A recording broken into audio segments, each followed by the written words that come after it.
오늘 우리가 읽은 말씀을 가지고 흉년을 이기는 하나님의 지혜라는 제목으로 나눌 때 깨닫는 은혜가 있기를 바랍니다. 우리가 어떤 직책을 맡을 때 모든 것이 다 잘 되고 있고 부유할 때는 누구든지 그 직책을 맡아서 잘 수행해 나갈 수가 있습니다. 그런데 어렵고 힘들 때, 위급할 때 직책을 맡으면 굉장한 힘과 지혜가 필요합니다. 그리고 책임감 때문에 무겁습니다.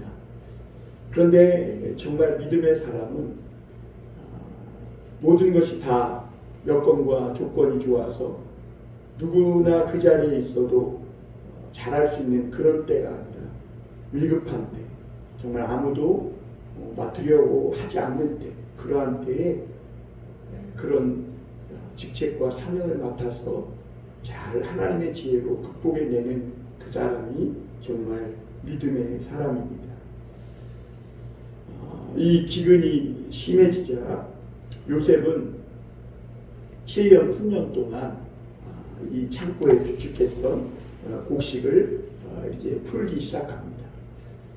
그 이제 애굽에 있는 사람들이 양식이 떨어지니까 요셉에게 와서 우리에게 양식이 떨어졌다고 양식을 좀 달라고 이야기합니다. 그러자 요셉은 양식을 무상으로 주지 않습니다. 돈을 내서 너희가 그 곡식을 사라고 이렇게 말하는 것을 볼 수 있습니다.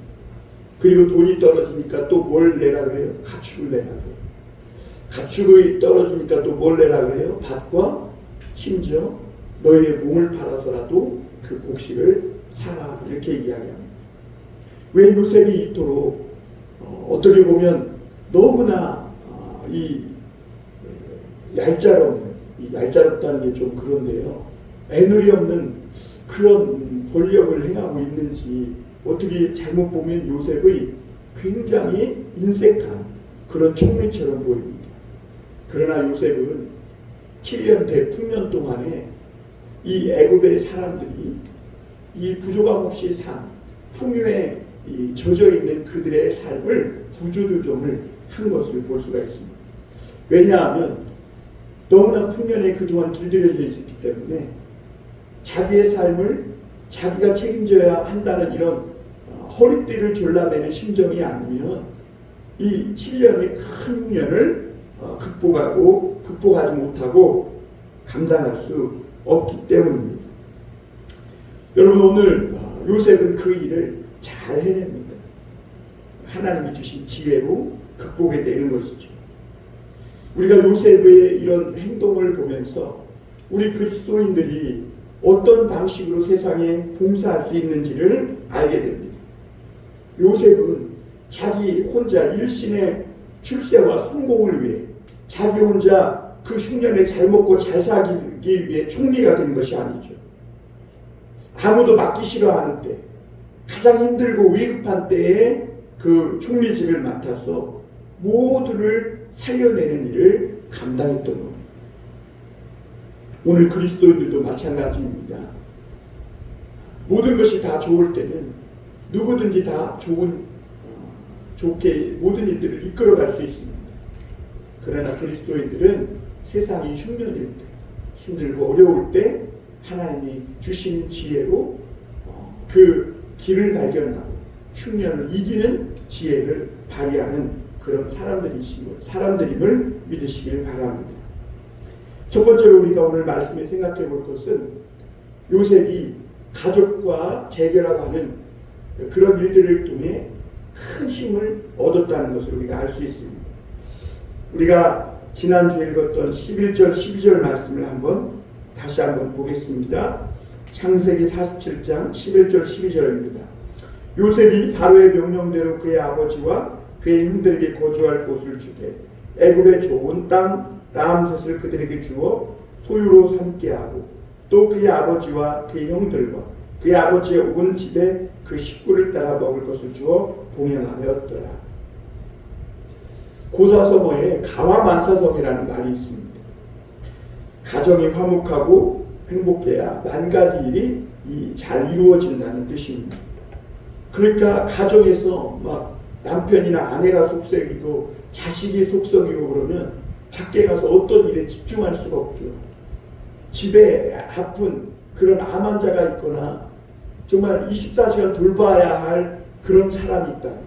또 자식 중에 누가 큰 사고를 쳐서 가정이 참 혼란 속에 있다면 어떤 한 가지 일에 집중하기 힘들 겁니다.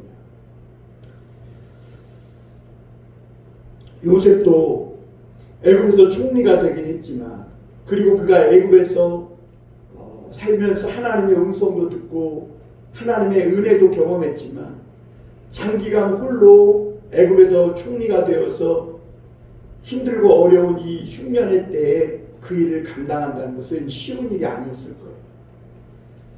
사람들이 이렇게 교회 성도들이 믿음과 열정이 있어서 막 뭔가를 하다가 계속해서 하나님이 주시는 그런 어떤 은혜, 공동체 속에서 받는 은혜가 없으면 영적으로 고갈되기 쉽죠. 요셉이 사실 그러한 상황에 처해 있는 겁니다. 오늘 이 말씀에 보면 기근이 심하여 더욱 먹을 것이 없을 때, 그래서 사람들의 원성이 있고 흉년이 2년이 지나던 그 정말 어려운 시기가 시작되기 시작한 겁니다.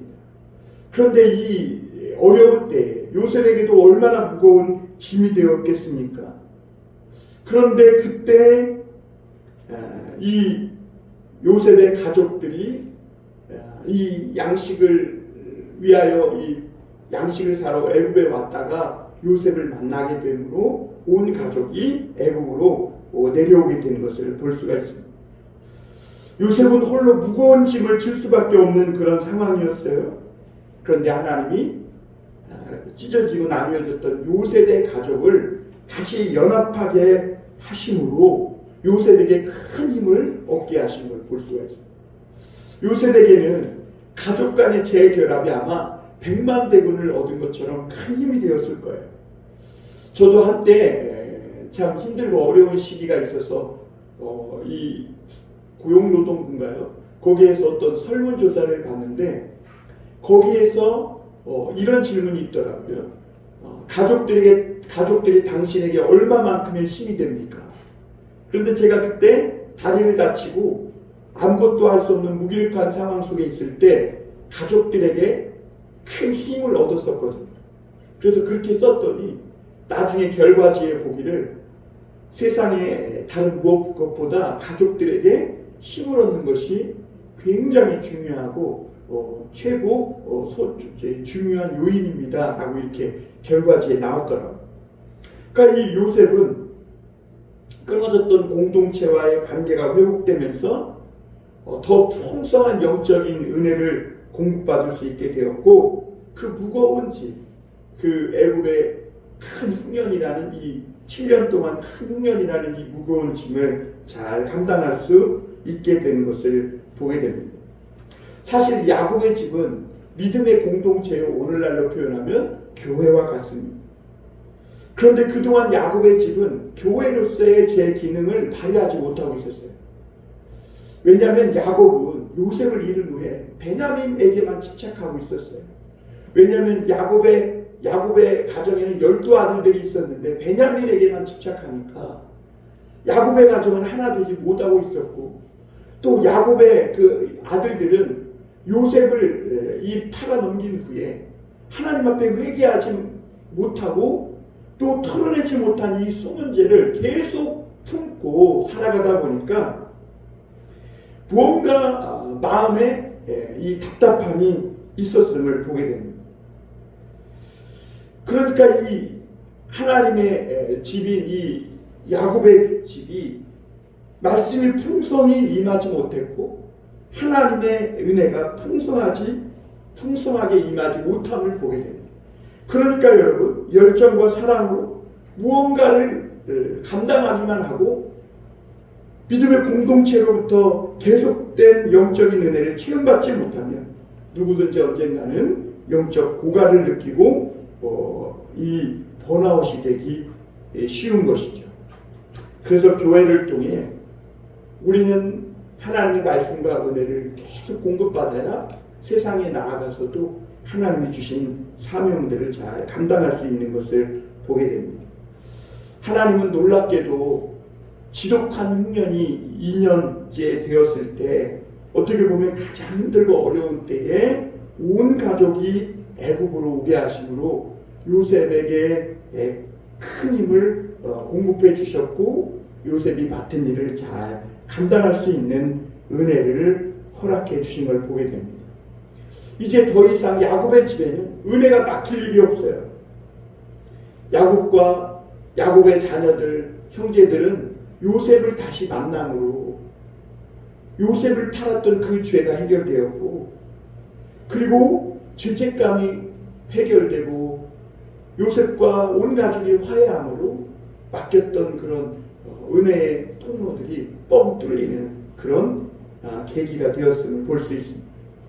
뿐만 아니라 티끌과 잡석과 같았던 요셉의 형제들이 변화해서 하늘의 별과 같은 존재로 되다 보니까 요셉이 많은 도움을 얻을 수 있는 거예요. 전에는 형들에게 어떤 믿음의 조언이나 도움을 받고자 해도 형들에게는 받을 수가 없었어요. 왜냐하면 형들은 거친 사람들이고 거짓말을 밥 먹듯이 하고 악한 생각과 늘 나쁜 생각을 품고 사는, 그러니까 하나님을 믿는다고는 하지만 전혀 변화되지 않은 그런 사람들이거든요. 그러나 이제는 이 야곱의 12아들들이 변해서 하늘의 별과 같은 존재가 되었고, 요셉은 그 형제들로 말미암아 힘을 또 하나님의 은혜를 공급받을 수 있었던 거죠. 오늘날 성도들이 세상에서 자신감을 잃고 힘이 없는 그런 모습으로 살아가는 것은 믿음의 공동체, 교회 공동체에서 하나님이 주신 이 힘, 그 은혜를 지속적으로 공급받지 못하기 때문입니다. 오늘도 예배 드리면서 우리에게 중요한 것이 뭐냐? 우리에게 에너지원인 하나님으로부터 은혜를 받는 거예요. 말씀을 깨닫고 하며 무릎을 탁 칠 수 있는, 내 영혼과 생각을 가로풀 수 있는 은혜를 받는 것이 중요합니다. 그래서 교회가 부흥되고 우리 자신들 한 사람 한 사람이 부흥되는 그 교회, 하나님의 말씀과 성령의 은혜가 충만한 그런 가운데 들어가서 충분한 영적 은혜를 받고 능력을 체험받는 것, 이것이 오늘 우리 삶에 얼마나 중요한지 모릅니다. 그러므로 여러분, 오늘 우리가 교회 부흥을 위해 시간을 내야 합니다. 시간을 내서 기도하고 시간을 내서 함께 모여야 하고, 그래서 마지막 날이 가까워 볼수록 더욱 모여서 서로 권면하며 기도하는 그런 은혜가 필요합니다. 그러면 아무리 큰 흉년이 와도 능히 극복할 수 있는 은혜와 영적인 충만함을 하나님이 허락해 주시는 줄 믿습니다. 사랑하는 성도 여러분, 교회 빠지지 마시고 예배 빠지지 마시고 매번 말씀과 교회 예배에 참여하면서 하나님이 주시고자 하는 그 은혜와 성령 충만을 지속적으로 공급받을 수 있길 바랍니다.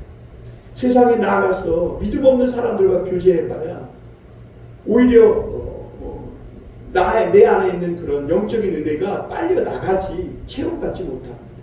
그래도 하나님을 믿고 변화된 믿음의 형제자매들과 함께할 때 하나님이 흉년의 위기도 극복할 수 있는 힘과 지혜를 또 은혜를 채워주시는 줄 믿습니다. 두 번째로 우리가 생각해 볼 것은 하나님은 요셉에게 이 흉년을 이기는 지혜를 허락해 주셨다는 겁니다. 우리나라가 IMF를 경험했습니다. IMF 전에는 우리나라 기업들이 좋은 제품을 만들어서 팔아서 돈 벌기보다는 급속적으로 올라가는, 급격하게 오르는 부동산, 거기에 돈을 투자해가지고 엄청난 돈을 벌어들였습니다. 그리고 국민들은 해외로 자주 여행을 떠나고 명품이라고 하면 사치하고 낭비하며 마구잡이로 사들였던 것을 볼 수가 있습니다. 그런데 IMF가 터지면서 우리나라 기업들이 도산하기 시작했고 헐값에 외국에 팔리기 시작했고, 그리고 이 기업들이 파산하지 않기 위해 구조조정을 함으로 길거리에는 실업자들이 넘쳐나기 시작했습니다. 그런데 얼마나 우리나라 국민들이 대단한지 금모으기를 막 하고 정말 그 사치하고 낭비했던 이런 모습들, 이런 기름기를 쫙 빼고 허리띠를 졸라맨으로 급속한 시간 내에 구제금융을 다 갖고 IMF에서 빠져나올 수 있었던 것을 보게 됩니다. 오늘 애굽에도 보면 7년 흉년이 풍년이 끝나고 무서운 흉년이 시작됩니다. 그런데 요셉은 이 무서운 흉년이 시작되기 전에 미리 하나님의 말씀을 깨닫고 준비해 왔음을 볼 수가 있습니다. 그래서 요셉은 풍년 7년 동안 막대한 이 곡식이 막 수확을 했을 때 흥청망청 쓰지 않고 이 차곡차곡 곡식 창고에 쌓아두었던 것을 보게 됩니다. 우리 13절 14절 보겠습니다. 기근이 더욱 심하여 사방에 먹을 것이 없고 애굽 땅과 가나안 땅이 기근으로 황폐하니 요셉이 곡식을 팔아 애굽 땅과 가나안 땅에 있는 돈을 모두 거두어 드리고 그 돈을 바로의 궁으로 가져가니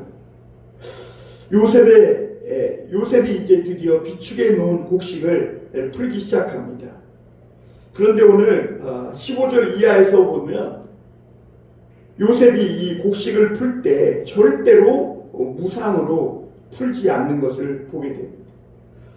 오히려 요셉은 무조건 자비를 베풀지 않고 곡식을 사러 오는 백성들이 각자 이제 자기 삶에 책임을 지도록 합니다. 왜 그러냐면 앞서 말씀드린 대로 지금 이 백성들은 풍년에 젖어 있기 때문에 이 해이해진 마음으로 사치와 낭비에 젖어 있는 그런 생활로는 절대로 이 엄청난 큰 흉년, 앞으로 5년이나 더 큰 흉년이 남았는데 절대로 이 흉년을 해치고 나아갈 수 없기 때문입니다.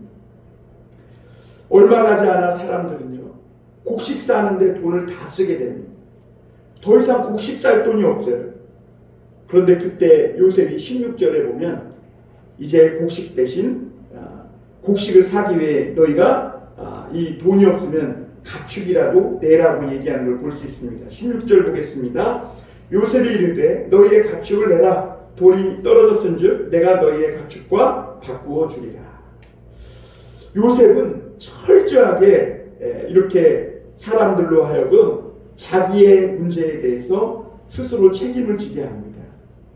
왜냐하면 이들이 풍년에 젖어 있던 그 삶을 가지고 씀씀이를 줄이지 않는 이상은 창고에 아무리 곡식이 많이 쌓아 있어도 감당할 수가 없는 거예요. 그때 그 풍년 때 살던 방식 가지고는 흉년을 극복 못하는 거죠. 오늘 말씀을 보면 애굽인들은요, 가난하면서도 종을 부리고 있었고 먹을 것이 없으면서도 양, 말, 소, 나귀 이런 가축들을 다 키우고 있는 거예요. 그러니까 사람 먹을 것도 없으면서 가축을 키우며 먹을 것을 주고 있었고, 그리고 또 한 가지 이 애국 국민들이 깨닫지 못한 게 뭐냐면 아직 비가 오려면 5년이나 더 기다려야 되는데 어떻게든지 자기 힘으로 이 흉년을 극복해 보려고 종자를 자꾸 비도 안 오는 땅에 뿌리니까 곡식이 소비가 되는 거예요. 그러니까 이렇게 하다가는 이 흉년을 극복할 수 없다고 요셉이 생각한 것이죠. 그래서 요셉이 굉장히 인색하고 각박한 사람 같지만 풍년에 흥청망청 쓰던 사람들이 이제는 자기 생활에 책임을 지도록, 그래서 애국인들로 하여금 철저하게 가난하게 만들기 위해 그런 정책을 폈던 것을 보게 됩니다. 재앙이나 어려움이 오면요, 가난이 닥치면 그때 살아남는 방법은 하나님 앞에 우리가 유일하게 겸손해지는 거예요. 하나님이 7년 대흉년을 주신 게 뭐예요? 하나님이 왜 애국 백성들에게 7년 흉년을 줍니까? 하나님 앞에 겸손하는 거예요. 왜냐하면 그동안 그들은 7년 대풍년을 맞으면서 흥청망청 쓰고 사치하고 낭비하고 부족한 것이 없다 보니까 죄를 너무도 쉽게 지었고, 그리고 부족한 것이 없으니 하나님을 두려워하지도 않았다는 겁니다. 그러나 이제 하나님이 흉년을 주시고 재앙을 주시니까 어때요? 죽지 않고 살아남기 위해서는 철저하게 가난해지는 거예요. 그리고 하나님 앞에 겸비하는 것밖에 없어요. 여러분, 우리가 가난이나 또는 어려움이 오면 하나님 앞에 스스로 우리 자신의 기름기를 빼고 허리띠를 졸라매고 가난해질 필요가 있어요. 불필요한 지출을 줄이고 불필요한 것들, 꼭 필요한 것이 아니면 포기할 줄도 알아야 하는 겁니다. 그리고 우리가 하나님 앞에 다시 겸비할 때 하나님이 이 무서운 시험을 통과할 힘을 주시는 것이죠. 18절에 보면 그 해가 다 가고 새 해가 되면 무리가 요셉에게 와서 그에게 말하되 우리가 주께 숨기지 아니하리나이다. 우리의 돈이 다하였고 우리의 가축대가 주께로 돌아갔사오니 주께 낼 것이 아무것도 남지 아니하고 우리의 몸과 토지뿐이다.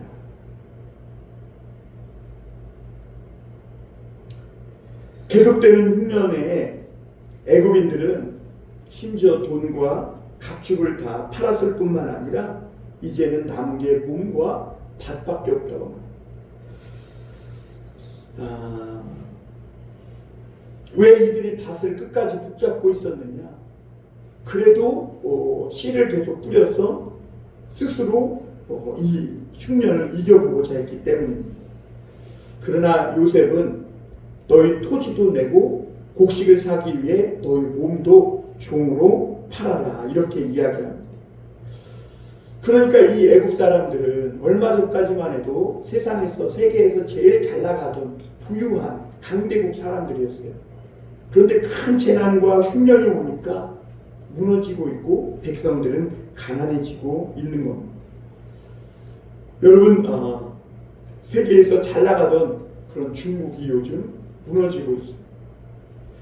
왜냐하면 그들이 너무나 이 막대한 자금이 들어올 때 흥청망청 쓰고 해이해졌기 때문입니다.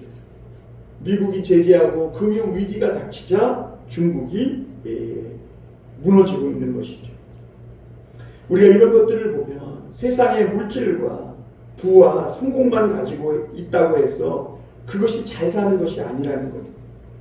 그것은 세상에 모래성과 같은데 왜 그러냐면 한번 재난이나 환란이나 금융의 큰 위기가 오면 그런 것들은 결국 다 허물어진다는 것을 우리가 세상의 이치를 통해서도 배울 수 있음을 보게 됩니다. 사람들은 가난하고 양식이 없어서 굶어 죽을 지경이 되면 필사적이 됩니다. 살아남기 위해서 이제는 집안에 있는 물건들을 다 갖다 팔아야 됩니다. 심지어 자기 몸까지 이렇게 팔아서 이 밖으로 열심히 뛰며 일하지 않으면 살아남을 수가 없는 것이죠. 우리가 하나님 앞에서 영적 양식을 얻기 위해서는 이와 같이 세상에 내가 아껴두고 끝까지 포기하지 못했던 것들을 다 내놓고 팔아버려야 합니다. 세상의 욕망, 자존심, 나의 마지막 남은 그런 고집, 이런 것들로는 하나님의 양식을 살 수 없다는 거예요. 중요한 것은 이 위기 때 우리가 이런 것을 다 내다 팔아서라도 내 영혼을 건집니다. 그래서 겸비하고 하나님 앞에 가난해지고 겸손해질 수 있다. 그때 하나님이 주시는 힘으로 다시 시작하게 하시는 것이죠.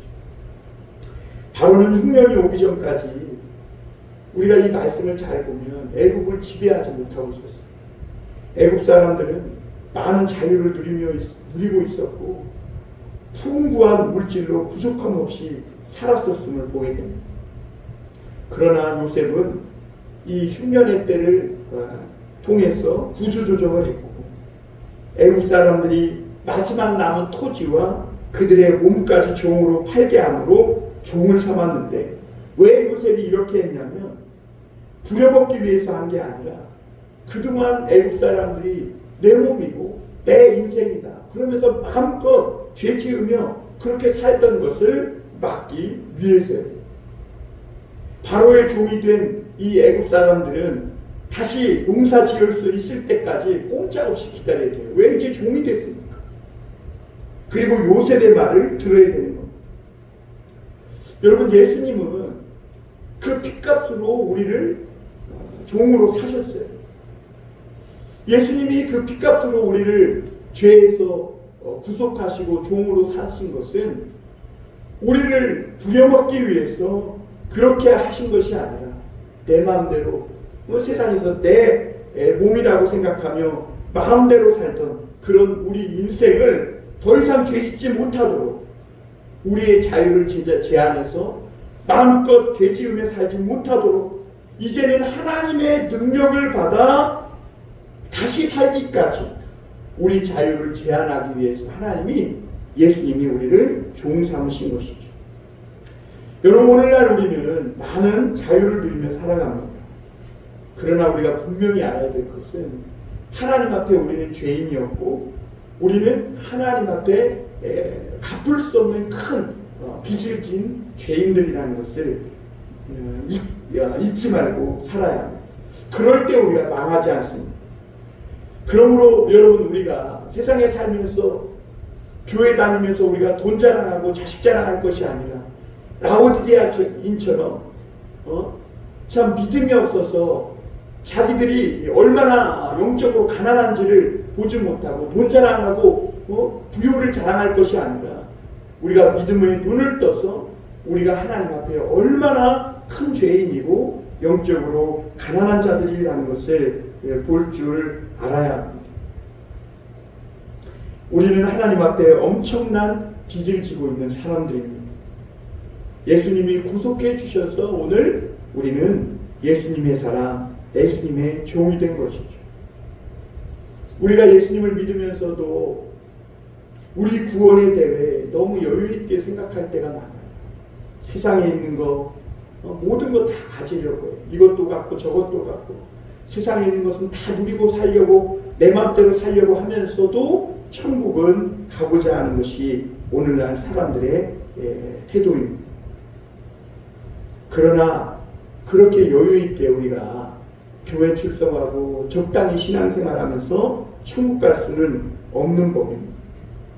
최소한 천국복 백성이 되려면 내 겉모습, 옛사람의 이런 세상의 것을 모두 버려야, 내 것을 다 버려야 그때 천국 문에 들어가게 되는 겁니다. 오늘 애국 백성들은 처음에 돈을 버렸어요. 그리고 가축을 버렸어요. 그리고 나중에는 땅을 버렸고 나중에는 심지어 자기 몸까지 그리고 종으로 내놓아야 했음을 보게 됩니다. 내 몸이지만 내 마음대로 할 수 없어야 합니다. 예수님의 종이 되어야 해요. 그래야 죄짓지 않는, 그래야 우리 영혼을 겨우겨우 이 지옥의 불에서 건져낼 수 있는 것이죠. 오늘 내 자신을 예수님께 종으로 팔아요. 그래서 내 자유가 제한되고 내가 예수님의 그 은혜로 구속된 줄을 알고 내 자신을 예수님의 종으로 팔아야, 그래야 우리가 겨우겨우 하나님의 나라에 들어갈 수 있는 것이죠. 예수님은 너희가 영생을 얻기 위해 좁은 문으로 들어가라 이렇게 말합니다. 좁은 문으로 들어가려면 우리 비대한 몸을 죽여야 합니다. 세상에서 짊어지고 있는 것들을 다 내려놓아야 빈손이 되어야, 그래야 이 좁은 문으로 통과할 수 있는 것이죠. 오늘 마지막으로 우리가 생각해 볼 것은 야곱의 마지막 유언이 나옵니다. 끔찍한 이 7년 흉년이 다 지나고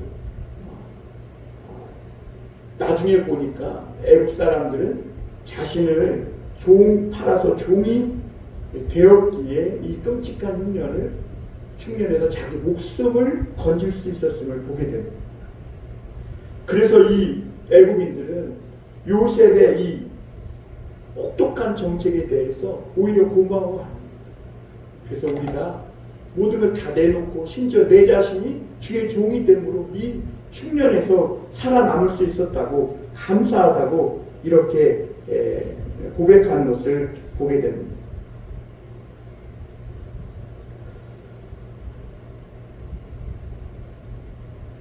만약 오늘 애굽인들이 이 자신을 종으로 팔지 않았다면, 끝까지 자존심을 내오고 내세우고 밭이나 그들의 가축에 집착했다면 그들은 결국 모두 죽었을 것이고 다시 기회도 얻을 수 없었을 겁니다. 우리 23절 24절 한번 보겠습니다. 요셉이 백성에게 이르되 오늘 내가 바로를 위하여 너희 몸과 너희 토지를 사느라 여기 종자가 있으니 너희는 그 땅에 뿌리라. 추수의 5분의 1을 바로에게 상납하고 5분의 4는 너희가 가져서 토지의 종자로도 삼고 너희 양식으로도 삼고 너희 가족과 어린아이의 양식으로도 삼으라. 요셉이 애굽 사람들을 모두 종으로 삼은 건 그들이 흉년을 잘 끝내고 새 출발할 수 있도록 돕기 위해서입니다. 흉년이 끝나자 요셉은 애굽 사람들에게 새 출발할 수 있도록 땅도 주고 양식도 주고 종자도 주고 그리고 그 어린 자식들도 먹일 수 있는 그런 양식도 주는 걸 보게 됩니다. 대신에 한 가지 조건이 있는데 매년 수확할 때마다 5분의 1은 왕에게 바치고 5분의 4를 가지고 너희가 먹고 생활하라는 겁니다. 여러분, 우리가 예수 믿으면서 때때로 찾아오는 고난 때문에 심지어 아무런 자유도 없고 꼼짝할 수 없을 때가 있습니다. 그러한 때는 하나님은 우리를 짓누르는 게 아니라 오히려 우리 영혼을 건지시고 살리시려고 철저하게 하나님의 말씀의 종으로 삼으시는 그런 때라는 것을 잊지 마시길 바랍니다. 우리가 그때 하나님의 말씀의 종이 되면 그것으로 끝나는 게 아니라 하나님은 그 고난이 끝나고 나면 다시 기회를 주어서 새로운 삶, 새 출발할 수 있는 그런 은혜를 허락하시는 분이십니다. 22절에 보면 애굽의 제사장은 바로에게 녹을 받았기 때문에 밭을 살 필요가 없었다고 그랬어요. 이 큰 흉년에 어떻게 살아남을 수 있는가? 흉년에도 풍성하게 사는 비결은 왕에게 매여서 왕이 준 녹을 먹고 사는 거예요. 하나님으로부터 은혜를 공급받고 사는 사람은 내가 가난하나 부유하나 늘 풍성하게 살 수 있는 것이죠. 또 요셉의 가족도 부족함 없이 지낼 수 있었는데 그게 요셉의 가족이었기 때문이 아니라 왕의 가축을 치는 그런 사람이었기 때문입니다. 왕으로부터 은혜를 받고 살았기 때문에 왕에게 매여 살았기 때문에 이 큰 흉년에도 부족하거나 영적인 고갈 없이 살아갈 수 있었던 것이죠. 27절 한번 보겠습니다. 이스라엘 족속이 애굽 고센 땅에 거주하며 거기서 생업을 얻어 생육하고 번성하였더라. 이스라엘 백성은 흉년을 피해 애굽에 왔는데 흉년이 끝난 후에도 가나안 땅으로 돌아가지 않았습니다. 왜냐하면 흉년 동안에도 이 야곱의 가정과 이스라엘 백성들은 17년 동안이나 애굽에서 오히려 번창하며 풍성한 삶을 살았기 때문입니다. 그럼에도 불구하고 29절부터 30절에 보면 한번 보겠습니다. 29절 30절. 이스라엘이 죽을 날이 가까우매 그의 아들 요셉을 불러 그에게 이르되 이제 내가 내게 은혜를 입었거든 청하노니 내 손을 내 허벅지 아래에 넣고 인애와 성실함으로 내게 행하여 애굽의 나를 장사하지 아니하도록 하라. 내가 조상들과 함께 눕거든 너는 나를 애굽에서 메어다가 조상의 묘지에 장사하라. 요셉이 이르되 내가 아버지의 말씀대로 행하리이다. 야곱은 풍성하고 번창한 애굽 생활에 만족하지 않고 죽을 날이 가깝자 마지막 유언을 남기는데요. 이 가나안 땅에 자기를 장사하지 말고 자기를 가나안 땅으로 데려가서 거기서 장사하라고 이렇게 말합니다. 사실 애굽 땅에서 야곱이 죽으면 총리의 아버지니까 아주 화려한 장례식과 화려한 무덤이 그에게 주어질 겁니다. 그러나 야곱은 그 화려한 장례식이나 또는 화려한 무덤보다는 그 약속의 땅으로 돌아가기를 원한 그런 믿음의 마지막 유언을 하는 것을 보게 됩니다. 야곱은 아들 요셉의 성공을 통해서 애굽에서 번창하고 환영을 받는 삶을 살았습니다. 그럼에도 불구하고 그가 죽을 날이 가까운 때까지 자기는 이 애굽 땅에서 나그네라는 거, 항상 외국인이라는 거, 자기는 돌아가야 할 집이 있고 약속의 땅이 있고 자기가 돌아가야 할 보장이 있다는 것을 잊지 않았어. 그래서 애굽에서 거창한 장례식이나 거창한 이런 무덤이나 그런 것을 원치 않고 오히려 자기가 죽는 것을 통해 그 후손들이 잊지 않고 가나안 땅으로, 믿음의 땅, 약속의 땅으로 돌아가는 그것을 야곱이 원했던 거죠. 그래서 맹세를 시킵니다. 허벅지에 요셉의 손을 넣고 내가 죽거든 가나안 땅에 장사하고 애굽 땅에 장사하지 않는다는 것을 맹세해라. 그래야 야곱의 온 가족이 다 애굽 가나안 땅으로 올라갈 것 아니겠어요? 그래서 아주 이 중요한 교훈, 애굽 땅에서 너희는 나그네요 외국인이지 너희의 본향은 가나안이다 라는 이 중요한 교훈을 남기고 마지막 유언을 하는 것을 보게 됩니다. 여러분, 우리가 세상에서 잘 먹고 잘 살고 아무리 성공해도 우리는 언제나 나그네요 외국인이라는 사실을 잊지 마시길 바랍니다. 오늘 우리가 가야 할 천국이 있습니다.